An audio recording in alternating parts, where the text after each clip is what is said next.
Jesus. Amen. So I have an actual serious question for you that I think every one of us should think and evaluate our life. And I think some messages are kind of geared towards young people, and some messages towards older people, and some messages maybe for middle age. This message is for everyone. If you're very young today, or very old, like me, this message is for you. The thing about it is there's portions of it you don't see when you're young, but you start really seeing it when you're older. And I have a little bit of that benefit of where I've observed other people, and I've observed it in my life, of how this works. So it's for all of us, but for some, if you're younger, you haven't quite seen maybe the whole story, and I'm going to try to show you the whole story so that it can be a benefit to you as you get older. So the other morning, I was thinking about, if I remember right, I was thinking about a situation, and I woke up, and I thought of this verse, and I wasn't sure if it was a verse. I thought about it, and I'm like, I think this might be one of those verses. You know that verse where it says that God helps those who help themselves? I was afraid it was one of those verses when I thought of it. I thought, God gives us richly all things to enjoy. And I'm like, I hope that's a verse. I'm not sure if it is. I was like, I think it is, but I'm not sure. It might be one of those, like I said, God helps those who help themselves, which is not in the Bible. And I thought, well, maybe this is one of those things, one of those verses that's not in the Bible. So we're going to just hang that right there, and we're going to leave it. Is it a verse? Is it in the Bible? Or is it like God? Is it not? I'm just going to leave that. And I'm just going to change gears a little bit, and I'm going to go back and I'm going to do a little bit of review. I think in the last couple messages that I've preached, I think the theme could be kind of nailed down as saying, I'm slowly realizing in life that giving your life over to God is really the best life. It really is the best life. And I think our flesh is still maybe sometimes not convinced of that. But I think that's what I'm starting to see, and that's what I'm trying to share with every one of you here, is that in the end, God's life is the best life. So let's do a little bit of a review of what we've been thinking of in some of the past messages that I've had here. And it's that trade-off that we've been thinking of. What you give when people insult you and when people curse you, you trade it off with blessing to them. And all of a sudden what happens is you inherit a blessing. So it's that trade-off. The Christian life, I see a lot of trade-offs. Something bad happens to you, you do something good, and something good happens to you.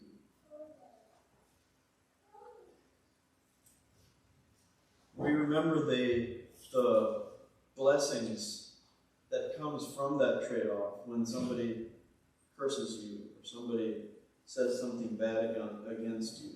The blessing you inherit is life, to love, to see good days. The eyes of the Lord are towards you. God's ears are attending to your prayer, and God's face is towards you.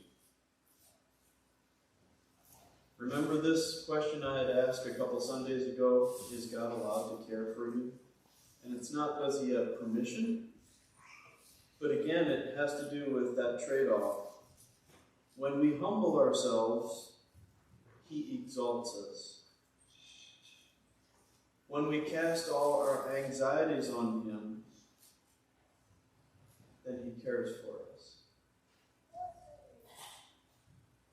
And we learned about when we care for ourselves, it creates a block where he cannot care for us. That arrow is not able to get into us. And that's why I ask, is God able to, or is he allowed to care for you?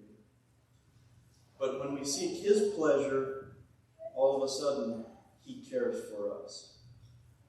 So that's just a very quick review of what we've been thinking of, the trade-offs in life. I mean, who wouldn't want to trade anxiety for faith or care? I mean, who wouldn't want to trade off a life of bitterness for a life of blessing? Who wouldn't want to do that? Sometimes I wonder if I want that because of just how I do things. So, that little review. Now, let's go back to this question. Do you enjoy life? And I'm just going to, I don't want to stare at you here, so I'll just kind of look down here. But I'm going to give you a little bit of time to just think, do I actually enjoy life? Do you enjoy life?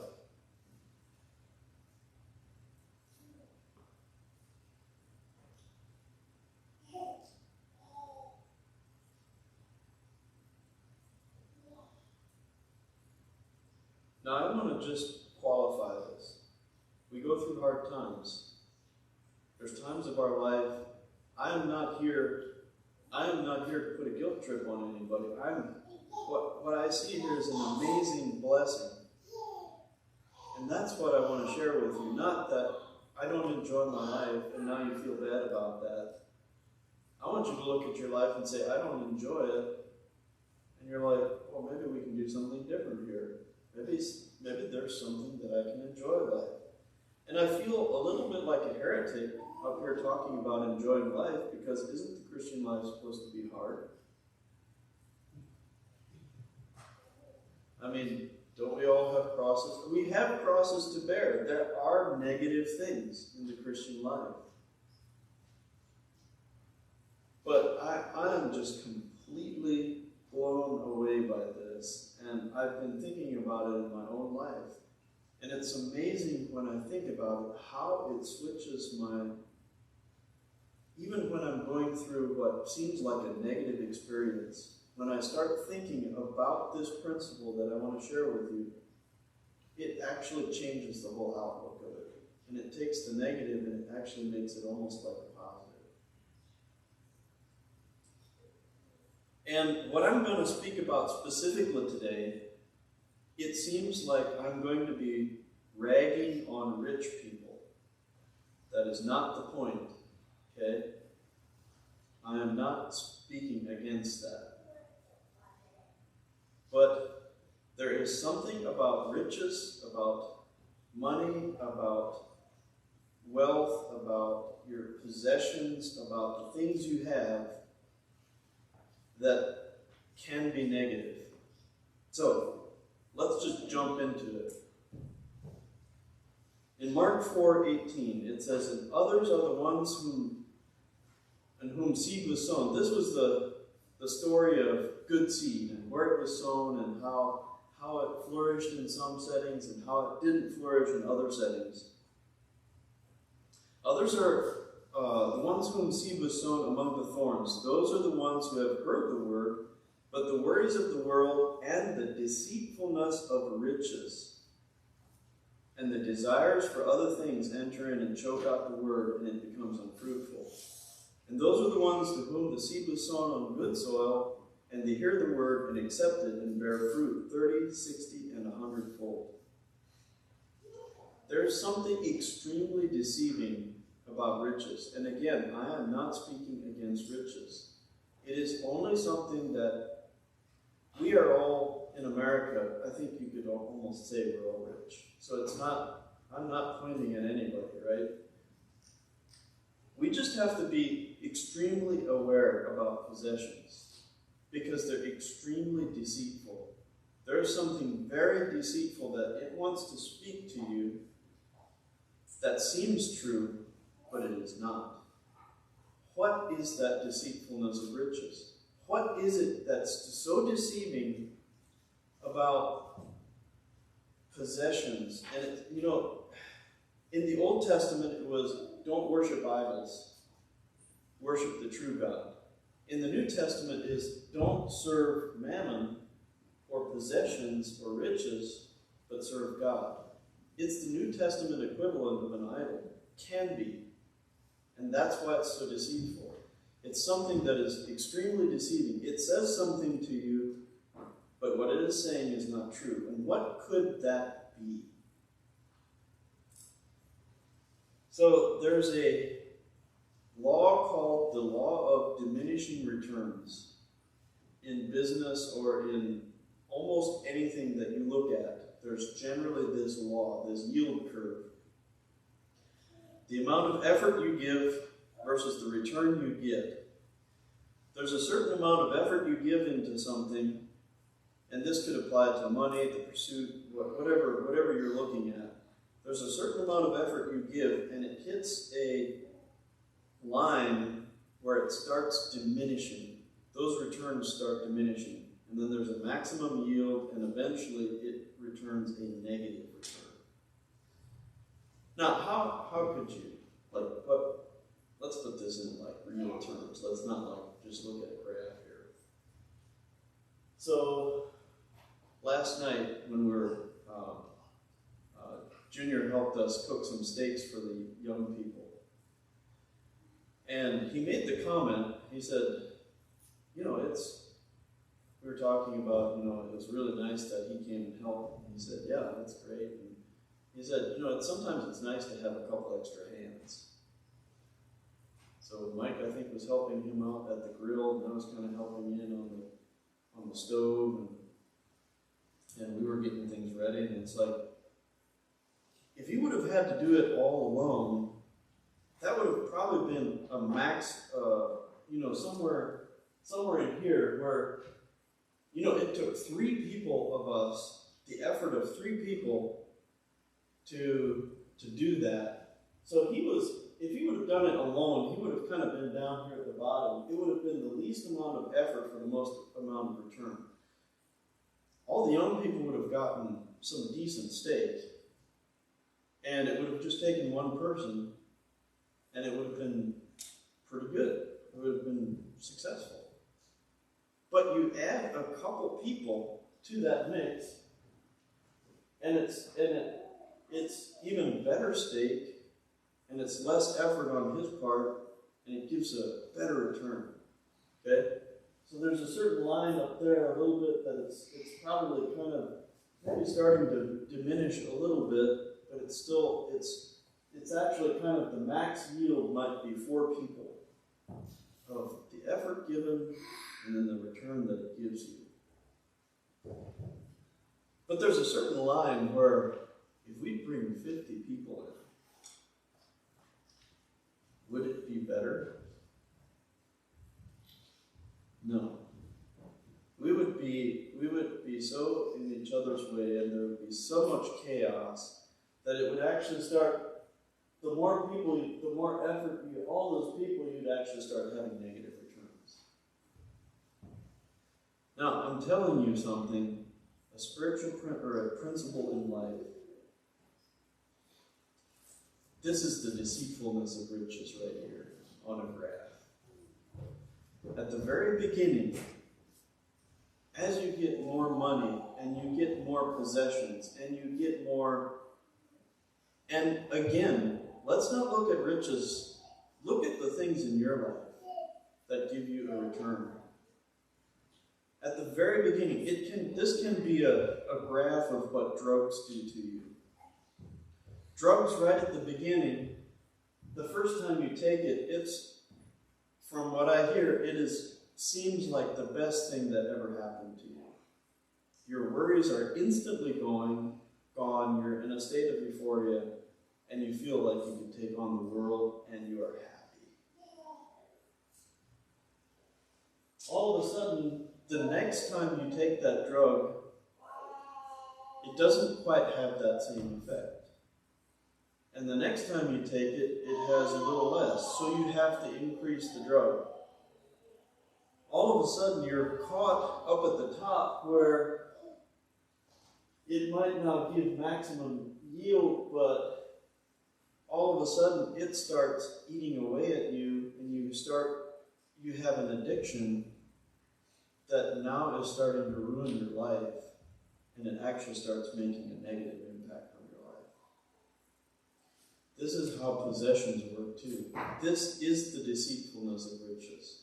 There's another deceitfulness. It says that it will love you, it will take care of you, it is secure, it will always be there for you. This is the thing that possessions speak into our lives. And I think I've observed some things that make me very aware of this. That this is exactly the curve that all things possessions and all things material will take in your life. So if you're looking at your life for anything that has anything to do with that you get something out of, look for the curve. It will eventually follow this. This is the curve that will follow your life. And that's why I say there's a benefit in being older, because we start seeing the other side of that curve. Sometimes when we're younger, we're like, if only I would have, and if only I would have, and if I... But now that you have, what does it do for you? So, is this a real verse? Is this a real thing? 1 Timothy 6:17, verse 19. Instruct those who are rich in this present world not to be conceited, or to fix their hope on the uncertainty of riches. Remember that yield curve? It gives you a hope. It is speaking to you. It is saying, I'm going to care for you. I will love you. I will always be there for you. And the more you have of me, the more you will enjoy life. Charge those, or instruct those who are rich in this present world not to be conceited, or to fix their hope on uncertain riches, but on God, who richly supplies us with all things to enjoy. I'm going to get ahead of myself. Instruct them to do good, to be rich in good works, to be generous and ready to share, storing up for themselves the treasure of a good foundation for the future, so that they may take hold of that which is life indeed. A little clue in the bottom there that says, again, I just want to be clear, get the best paying job you can. Make the most money you can. That's not the point of this message. The point is, if you're looking to that, it will follow that yield curve. But there's a little clue at the very end here, says, which is life indeed. It shows that that other stuff is not life. It is not life indeed. But on God is life indeed. So in a practical picture, how does that look? And Karen, I'm going to pick on you a little bit, because you brought up a verse and you said something about focus on God. Do you remember what you said? Kind of? Just remember that. I'm going to pick on you then. Okay. I just didn't want to surprise you completely. So this is how God is saying, I want to have you enjoy your life. My focus is on the Lord. I seek His kingdom first. My life is wrapped around another, and that is God. As I wrap my life around His, He gives us things, family, money, houses.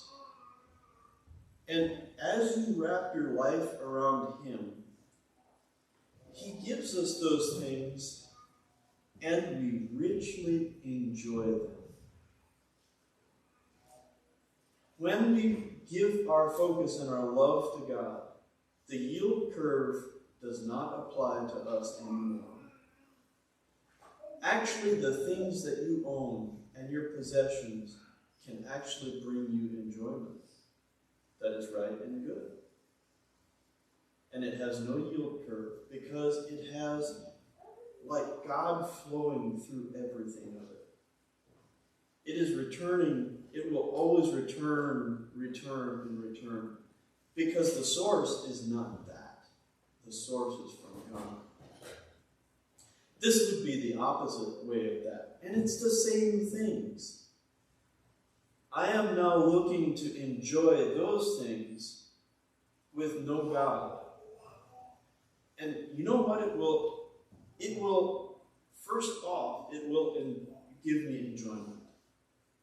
But it will eventually follow the yield curve. Where eventually the very things that we look to for enjoyment, the things, even our family, our money, our house, they will always let you down. In the end, it will return emptiness because God is not in it. And Karen, do you remember now what you said? Something about the true scope of God or something like that. Share that because I thought that's 100% of what I'm trying to say today. So share that again. Well, the verse stood out to me because so often when I think of Jesus being the Savior, I think, well, He's saving me from this or that or this sin or whatever. But it says that He saves us from the scope of missing God. And basically, to me, it speaks of like He's saving me from missing the most important thing in my life. Amen. God is the most important thing in our life. And this is a message of salvation, that you don't lose the true scope of God out of your life. Because in the end, you won't enjoy it. In the end, it will bring emptiness. In the end, it will follow, 100% it will follow the yield curve. I think that's why you see a lot of these young influencers, YouTube influencers and Instagram influencers. How many of those have already died how many of those have died by suicide?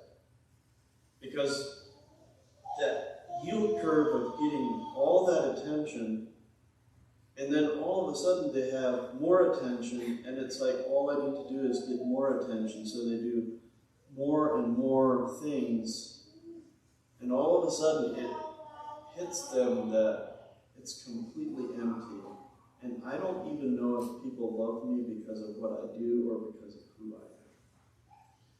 And they kill themselves. Because they're missing the true scope of God. There is no God in their life. They are looking to the possession to enjoy it. And again, I just want to return back to that verse, because I think actually we'll do that at the end. Let's go on to the next verse. In Psalm 16:11. You will make known to me the path of life.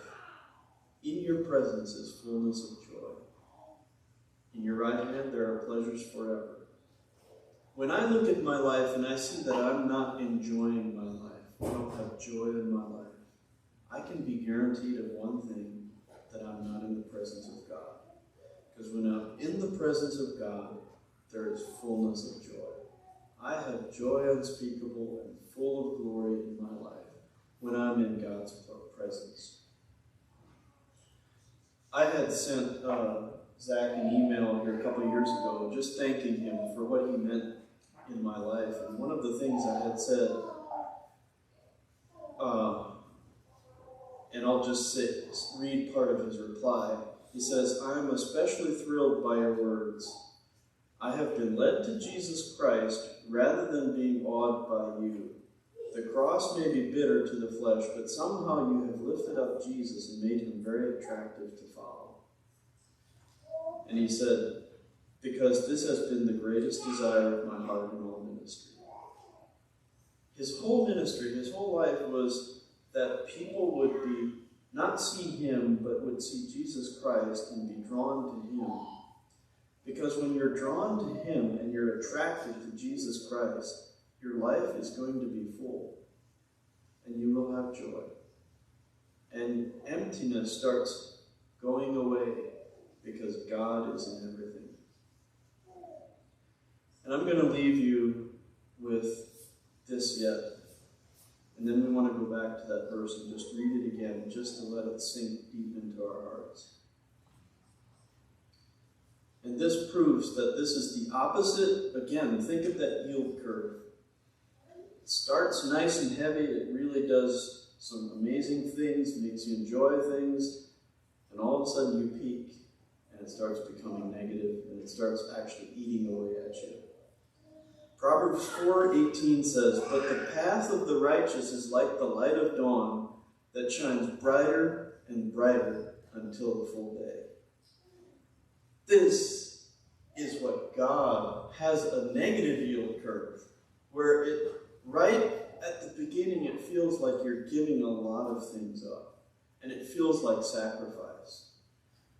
But it's actually a negative yield curve where more and more, as you give more and more of your life, it does the exact opposite of what your possessions do when you give yourself to them.